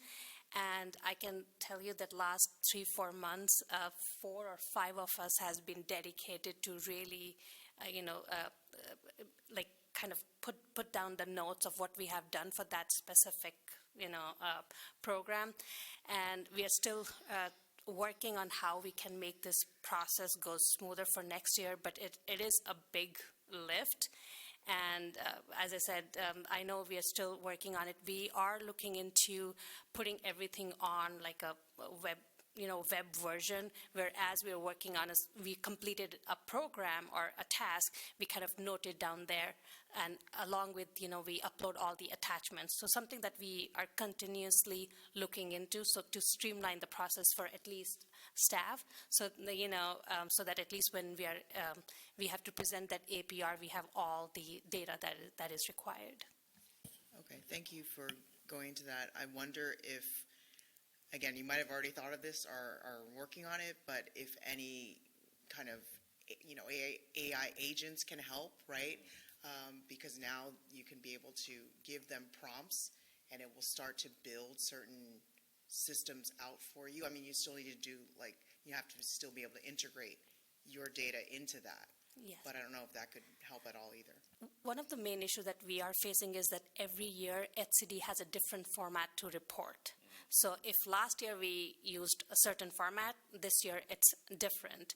And right now it's more of an Excel format that they use. So even if we have something at our end, we still have to upload everything into that Excel, and they have very limited number of characters that you can use. And so, as I said, it's like ongoing process. And I think one of the AB laws does talk about new format changes again next year. All right, thank you. Patrick? Yeah, thank you for a very thorough report. And I'm going to kind of go back to page 19 and try to put all my questions under one word. And that one word is insurance. Meaning the question I have for you, we have budget cuts, obviously, in Sacramento for the housing, millions of dollars that is going to be cut from that. The delay in getting our arena numbers back to us, and the issue that we've seen some cities are getting when they get a report back from the state is pretty much a boilerplate of saying the same things that one city didn't do over another. And then if you could clarify on your CEQA comment, it sounded like the CEQA comment was somebody's going to, instead of complying completely with CEQA, except those two provisions that you mentioned, they can do some in lieu fees. So if you could explain what in those lieu fees means to the housing element, and does that kind of eliminate, I'm kind of feeling the density bonus seems to be not really there anymore. Well, I'm not sure that I'll try and take those backwards. I'm not sure that I agree with that. I think that the AB 130 exemption and the CEQA exemptions that require consistency with the general plan and the land use, I'll consider projects consistent if they're exceeding the densities because of density bonus. So the legislature is still looking to let projects use density bonus while still qualifying for CEQA exemptions and treating those as consistent projects. For the housing element piece, so there's a couple of things related to your question. The two things that you started with, the issue with getting the RENA allocations late and the types of feedback you were getting from each CD, that I do think that is part of what the legislature is trying to address with, I'll put the slides back up, AB 610 and yeah, I guess primarily it's included in AB 610 to get, oh, no, wrong one. It's AB 650 to get your RENA numbers assigned and have the methodologies approved by HCD earlier in the process, and to try and give HCD more clear direction and more clear mandates on what type of feedback to give to try and even if they are using form letters, frankly, at least they should be more clear about what their expectation is and what your specific deficiencies are. So it's not the kind of generic, you need to do more analysis about affirmatively furthering fair housing, which tripped a lot of jurisdictions up, and it wasn't really clear what data or analysis HCD wanted to see to have your housing element be able to be certified, and 650 is really trying to address that. And then once the housing element is adopted, both your current 6-cycle housing element and the next housing element that gets adopted, there will be another CEQA exemption that applies not to individual projects or developers, but to you as a city taking steps to do rezonings that might be required or otherwise implement your housing element. Those actions can be exempt from CEQA. But it's your actions, not the individual projects. Individual projects, potentially they could qualify for that AB 130 exemption. I did talk about the TOD implementation and the the VMT mitigation. So what that means is for a project that is not CEQA exempt but going through a CEQA process, if it's generating VMT or vehicle miles traveled and has transportation impacts, it can reduce those impacts by paying into a fund. But not every project would be subject to that, because if the project is, say, exempt under AB 130 as an infill housing project, we're not even going to get to the point of needing to analyze whether it has VMT, because it will just be ruled exempt. So that VMT fund and those impact fees used as mitigation measures will only be helpful for projects that are not otherwise exempt from CEQA. Okay, I think that answers the question, but I think my question really is, what is the duty of the state? Because HCD, and when you look at it, what protects us?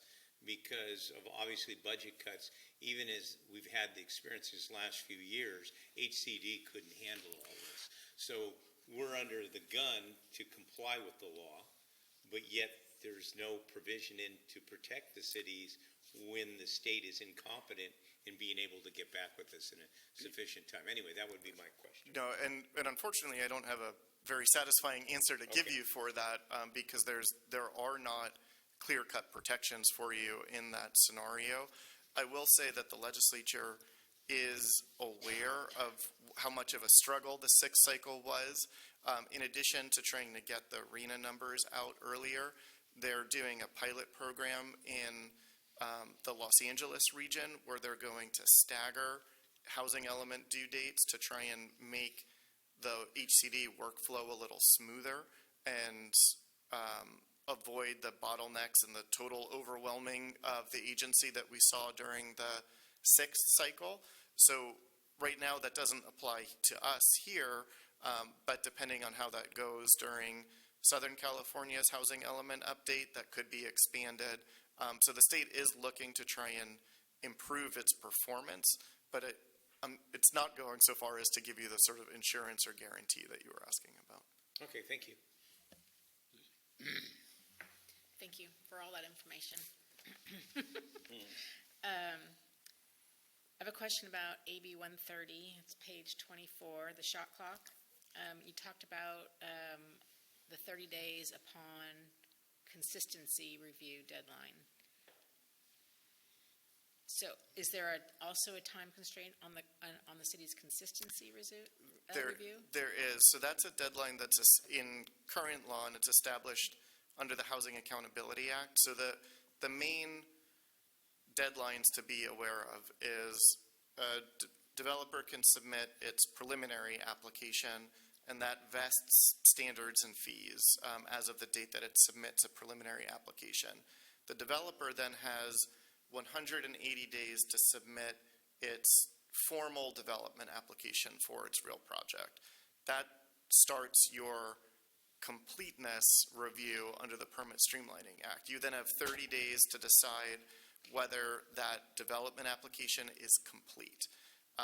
Once the development application is complete, then the Housing Accountability Act gives you either 30 days or 60 days, depending on the size of the project. So for projects that are 150 units or fewer, you have 30 days. For projects that are 151 units and bigger, you have 60 days to do the consistency review. Once that consistency review deadline has passed, that's when the 30-day approval deadline under AB 130 kicks in. Okay. Then I thought I heard you say about the ADU, JADU, attached ADUs, that all four can be on one lot. But that's, sorry? Oh, all four can be on one lot. That's correct? That's correct. So, but that is under but there's still, setback restraints and all that stuff. So that's if they fit within those setbacks and the room that you have on a lot, correct? And then my next question will be, if it doesn't, is that what the state's going to lead to, is changing those?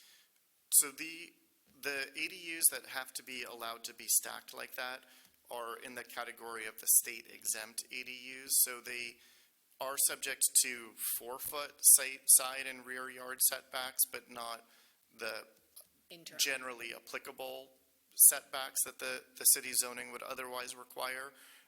But they do have to fit within at least those minimal setbacks. If you can't literally fit them on the lot, then, yeah, the state law doesn't require them. I haven't heard anything that would suggest that they're going to further whittle away like those 4-foot setbacks and that type of restriction. Did you have something else you wanted to add to that? I just want to clarify, it's not 4 ADUs, it's 3 ADUs plus the primary dwelling. Okay, thank you. Thank you for that clarification. Yes, I said yes, but I probably said yes too quickly. Yeah, thank But you very much. for that. the magic number is 4 units total. And that's true whether you're using ADU laws or the SB 9 laws, or using them in combination. The legislature has capped it so that you can almost always get up to 4 units per lot, but you can't get above 4 units per lot in the single-family context. Okay, great, thank you. And then I just want to clarify with all the streamlining, getting rid of CEQA or creating more CEQA exemptions to reduce costs for development, that's to take away the cost of the studies, is that correct? Yeah, it does 2 things, well, 3 things. It reduces the cost of the study, it accelerates the review process because you don't have to spend the time doing the studies, and it cuts down on litigation risk on the back end because you don't have to defend whether you did your studies right because you didn't have to do them to begin with. Okay, great, thank you. Yeah, I got several for you, okay? To make up for Denise. In your opinion, where do you see CEQA in the next 3, 5, 7 years? So that, They're whittling it down pretty good.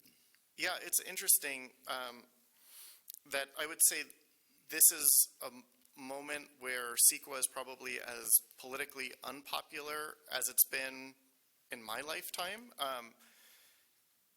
But even with that, the most the legislature could do was streamline it for infill housing development projects. And right now, the California Chamber of Commerce is looking to run a ballot initiative to further reform CEQA, but their polling all suggests that CEQA still remains fairly popular, that they can't really roll it back. The best that they can do is suggest more time frame limitations, more litigation protections, and things that maybe make CEQA work a little bit better, but that don't gut it altogether. And I think that there's still enough interest groups that strongly support CEQA as a concept that in the time frame that you were bringing, the 3 to 5 year time frame, I don't think we're going to see bigger changes than we have already. We will continue to see whittling around the edges. I mean, that the legislature has made CEQA look a little bit like Swiss cheese with the number of project-specific exemptions. Certainly the next time you want to build a stadium, you'll probably get a CEQA exemption written into the legislature for that. But wholesale CEQA reform or CEQA 2.0, I'm not confident that we'll see more than we have already. Okay, interesting. The RENA numbers. Now, the numbers failed the audit. Okay. Yeah, I know you're smiling. Nope. I'm more frowning, but has anybody brought that up? Anybody? Any department brought that up? Yeah, though not in the way that I'm guessing that you are hoping. The concern is that the audit showed that the numbers were too low, that they didn't appropriately account for pent-up housing demand and job growth. So the feeling is that the next round of RENA will be increased compared to what we saw in the 6th cycle to address those accounting deficiencies. Great, because I've said I'm concerned about the next one. How about the sunsetting? With the sunsetting of affordables, we're chasing a moving target. Has anything even been discussed about that or anything on the table, or do you know? So yeah, I don't know of any specifics. I mean, like, there are little moves to that to try and create incentives to invest and extend through giving you a little bit of RENA credit for it.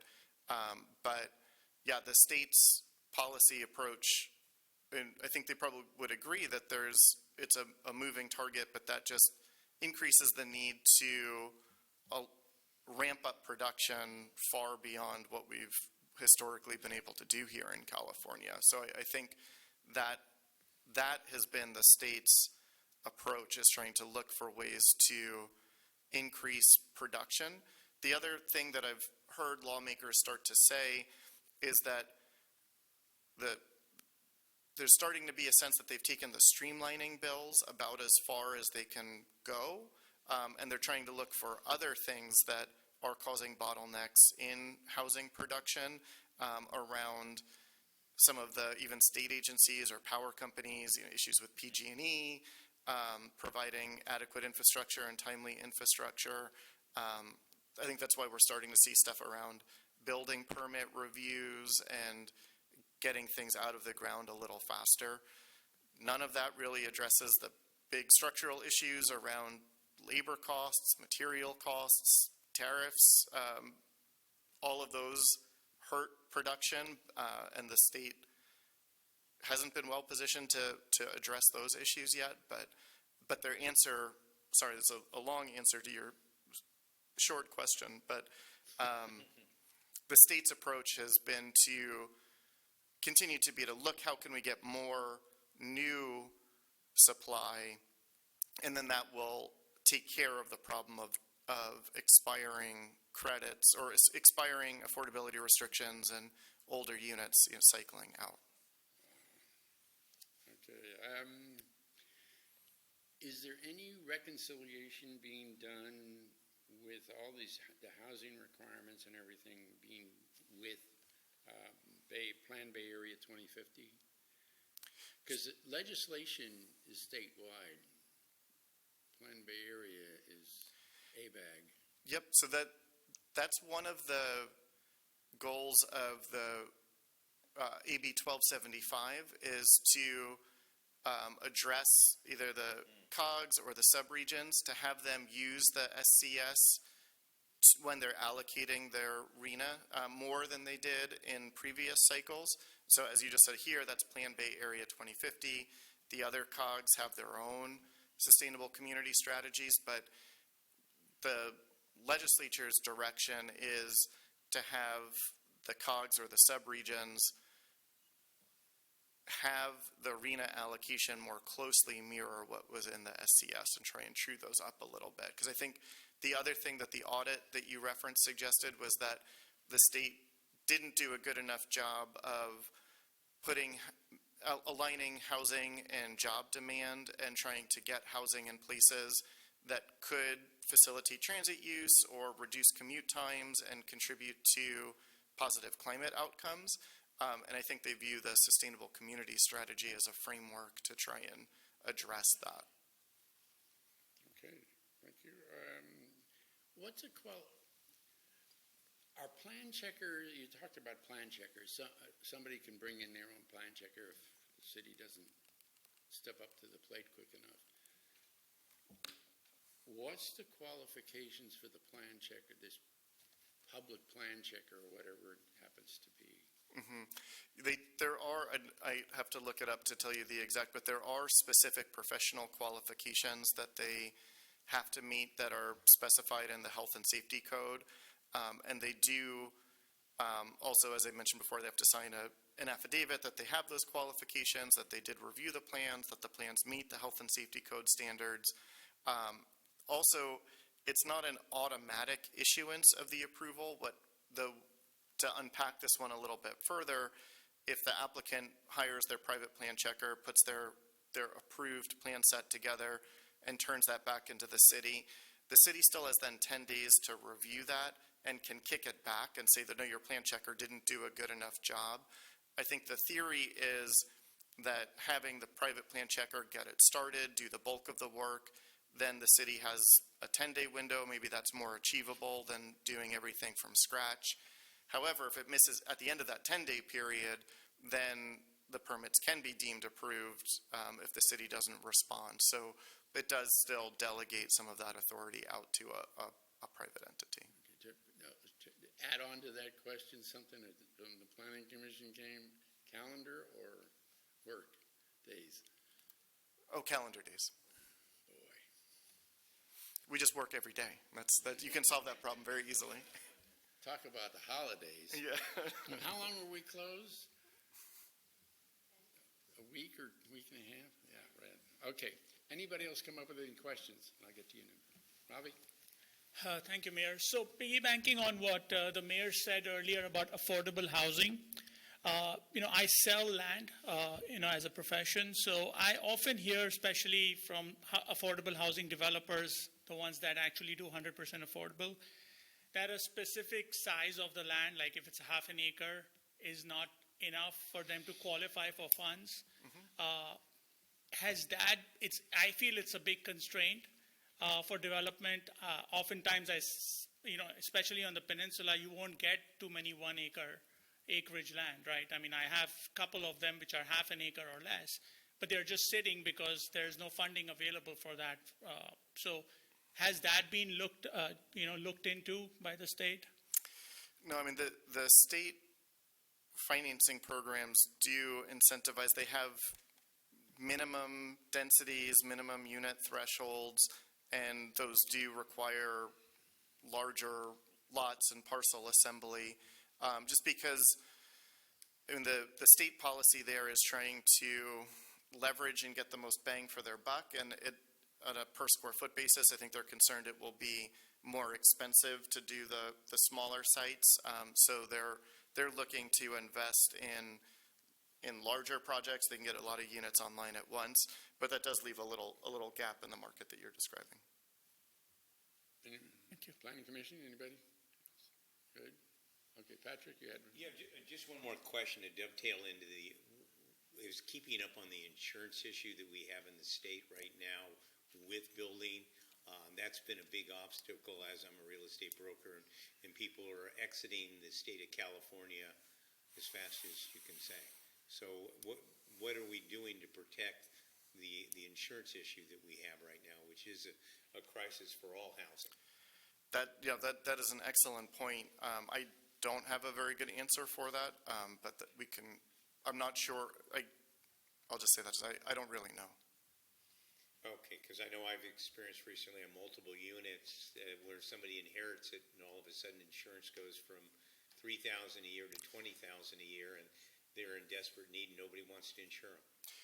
Yeah, that is definitely a constraint. Yeah, as you said, statewide. The state did step in, particularly around wildfire, looking to facilitate rebuild through LA County.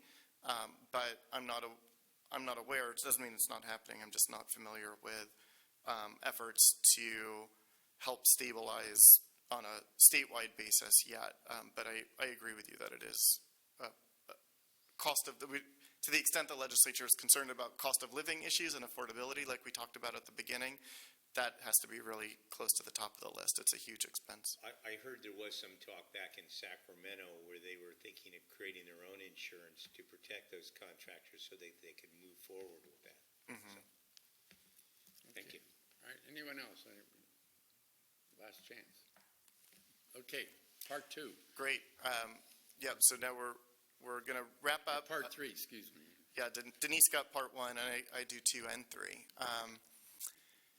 But there's less here since we're still early in 2026. We actually just last week passed the first deadline for introducing bills. There are, just like last year, there are many hundreds of new bills that are out there, still kind of getting our heads around them, but I just wanted to give a couple of highlights. One bill that passed last year that we didn't really talk about is SB 79. It's an upzoning bill around transit. Currently, as you can see from the map, Foster City is not within the SB 79 zone. There are, however, at least 3 bills that have been introduced already to amend SB 79. As SB 79 was moving through the legislative process last year, a number of compromises were made to get enough votes to get it passed. They scaled down how and where it applied. But some of these bills are looking to reintroduce some of the carve-outs. Ferries are back on the table, looking to leverage development around there. Other cleanup. So it's going to be important just to monitor how these new bills do or don't look to change SB 79 and whether or not that will have an effect here in Foster City. And at this point, I'll just, before I move on, the bills that we've identified don't have really robust language yet. They're still functioning as spot bills or placeholder bills. We know that this is how the authors have designated them, but exactly what they're going to do is still being decided. A couple of bills, as I mentioned at the very beginning, 2025 was the first of our 2-year session. So there's a couple of 2-year bills that didn't make it through in 2025, but that are still alive and being actively worked on now in 2026. I'll quickly highlight a few of them. AB 874 would waive impact fees for affordable rental housing for everything except school fees.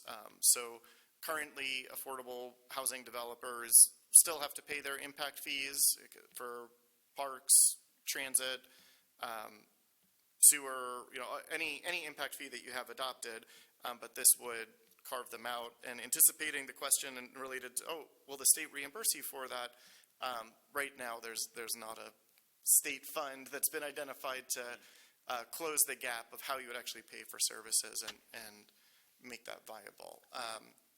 Likewise, SB 315 is looking to put limits on how much Quimby parkland dedications can be imposed on infill housing, and then more robust financial reporting about the way Quimby fees are being collected and spent.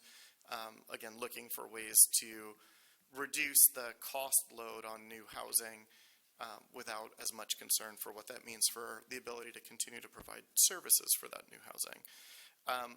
AB 906 is an interesting one. It's related to housing element studies and preparation. It's specifically focused on the affirmatively furthering fair housing obligations. I know that was a big part of the 6th cycle housing element. This would, in some ways, help because it would create more clear standards of what sort of analysis needs to go into the affirmatively furthering fair housing requirements in the housing element. But it also, if it passes, would introduce many more public outreach requirements and review procedures with the goal of having a more inclusive housing element process, but it would increase both the time and cost of preparing housing elements and doing the affirmatively furthering fair housing analysis. And so that's a little concerning, especially in light of how long and expensive it was to prepare the housing element to begin with. So additional burdens there are certainly worth monitoring. There are still, I guess, related to what we were talking about with the RHNA, there's talks about different ways to address how the RHNA is being allocated. SB 715 actually wouldn't apply here, thankfully, yet. It's primarily focused on Los Angeles because it would address how to redistribute units that are lost following an emergency, though it's not specific to Los Angeles. So if there were an earthquake, flood, fire, something else in this region, that could come into play, and it would look to reallocate and further increase RHNA to recapture units that get lost during an emergency or a natural disaster. And then the last one that I'll flag, AB 1294, looks to create a standard planning application, so a statewide checklist for any applicant could go to the state website, pull down their application form, and use that to apply for their development project here in the city. And there, again, theory is that this would make it, easier and faster to get to a complete application, move things through the processing a little bit faster. But I think it does have some challenges because of the types of information that different projects require is quite varied, and different jurisdictions have different informational needs based on their conditions. So having a uniform statewide application, I think, would be quite a challenge. But this is something that the author is quite interested in continuing to advance. So I'm sure we're going to have further conversations about this. And then along similar lines, this is not a 2-year bill. This is a new bill that's been introduced for 2026. AB 748 is, again, staying on the theme of standardization and having pre-approved plans for housing development projects. And this would charge jurisdictions with developing a process for pre-approving a set of plans that then applicants could use and then be subject to a streamlined approval process, because ostensibly the city would have already said that these plans are usable and meet all of their objective standards. Someone could download the plans, apply with them, and then they would be eligible to have their project approved within 30 days, and that's calendar days for those keeping score at home, if they're using the pre-approved plans and their lot meets certain specified environmental conditions.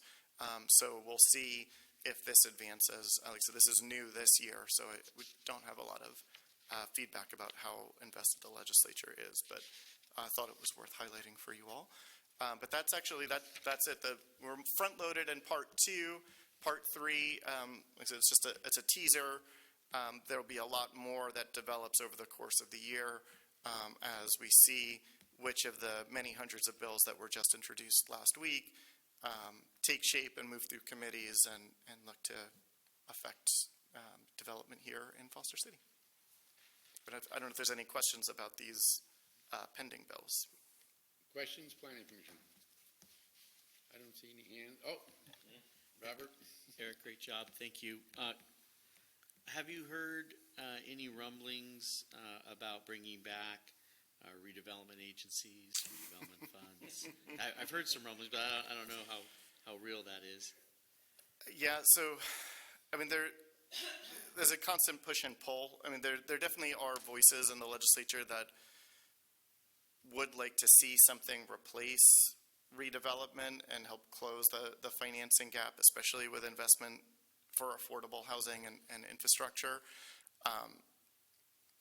There has not been a strong enough coalition to do that on a widespread basis yet, and there's been some small moves that enhance infrastructure financing districts and other things that use small bits of tax increment the way redevelopment used to, but on a much smaller scale. So, yes, there continues to be discussions about it. I have not heard anything that makes me think that this is the year we're going to see a redevelopment 2.0. Excellent. And then I do also have a question, probably more for the city manager. Our staff is awesome and amazing, of course. With these new regulations, it could chew up a lot of staff time. Are there any significant staff needs, either the hiring of consultants to help staff, additional staff members, software, other tools that may need to be purchased or utilized because of these things? Or do you think the current staff has the bandwidth to finish it off? Sophia. Thank you. Thank you. Thank you, Chair Peter, for that question. We are, constantly evaluating our needs, and whenever there is a need, we always talk to our city manager's office to let them know that yes, this need is coming. We do sometimes do staff augmentation through consultants, because if it's not a consistent, requirement, then hiring maybe not the right way to go about it, but we do have staff augmentation through consultants. Excellent. Thank you. Doug? Oh, I'm sorry. Oh, you can go ahead. Yeah, Doug, go ahead. Okay. So I'm assuming that the idea of pre-approved, like, multifamily projects, that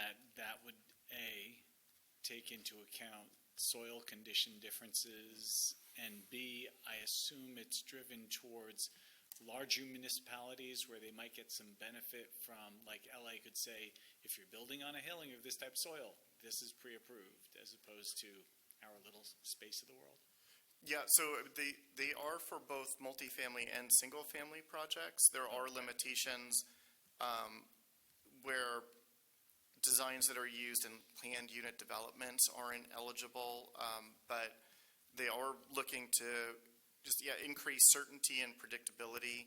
There are limitations on the soil and stability on where you can use the pre-approved plans, but for the most part, they are looking to have them apply in large and small jurisdictions, though, maybe a small single-family home pre-approved plan would be more likely to be used in the smaller jurisdiction than the LA example you gave. And I think the director has something to add to that too.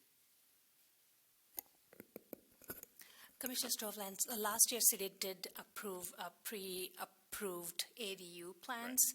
Right. And the way we go about it is, yes, the design of those, pre-approved plans, it's approved, but there are few notes that has been added. For example, the structural part or the geotechnical reports will be separate. So that is not pre-approved.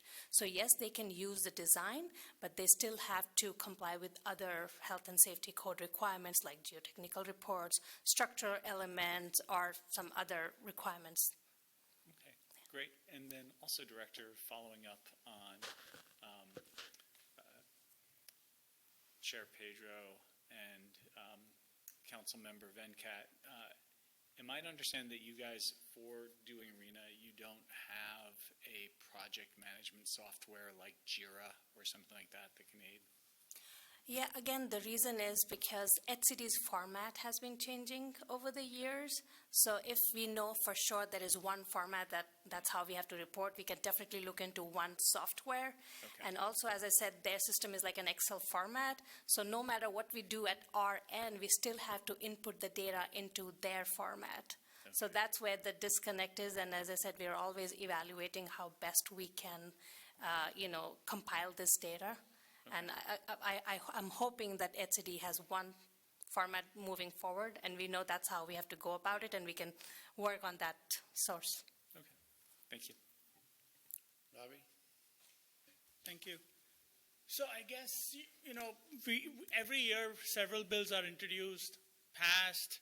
It's become a fashion, I guess. But whose responsibility is it to inform the small to medium-sized developers about these bills that they exist, right? I mean, oftentimes when I talk to developers, they don't even know a lot of these bills exist. They've never heard of it, and they cannot take advantage of it, obviously, because they've never heard. I know large developers have, their own ways and means to find out, but small to medium-sized developers have no clue about several of these bills.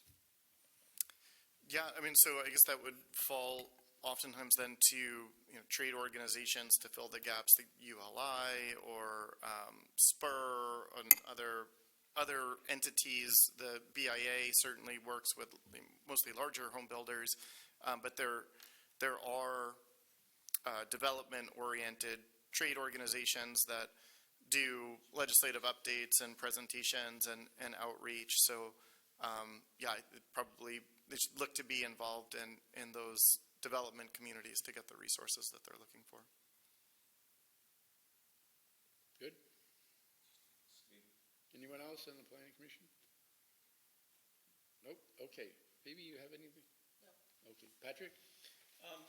The buzzwords for the last 10 or 15 years is to build in corridor transportation areas because the land is more reasonable and they get density bonuses. Are you aware of any data that indicates that building in corridor transportation areas that actually people take public transportation? Because I think that the only reason why we're looking at it, it's cheaper land. And because of the cheaper land, and I sit on the Airport Land and Use Committee, and we're approving or better or more density housing even when you have an environmental issue. If you had it in a normal, different neighborhood, it probably wouldn't be approved. Because the politicians keep selling us corridor transportation, so it's like the buzzword seamless transportation, which was used 15 years ago. We don't have it. Sure, well, I mean, I guess, I'm not sure that it's true that things within a quarter mile of transportation corridors are cheaper. I know in a lot of jurisdictions, that's the most expensive land because of the transit access. But yeah, I don't have the data at my fingertips that talks about the relationship between transit ridership and density. But you're definitely right. There is a move to leverage the investment in transit by putting as many people in close proximity to that transit as possible. Okay, thank you. Susie? Thank you very much for the presentation. Yeah, just, on this, 874, AB 874. Could you, I'm going to tell you what that says to me. That you're going to waive impact fees for affordable rental housing. I add to that 100% affordable rental housing. And we're only required to do 20%. Is it just the way this is written, or am I? I'm not sure that I follow Well, the question. okay, I'm sorry. you're going to waive the impact fees for affordable rental housing. What does that mean?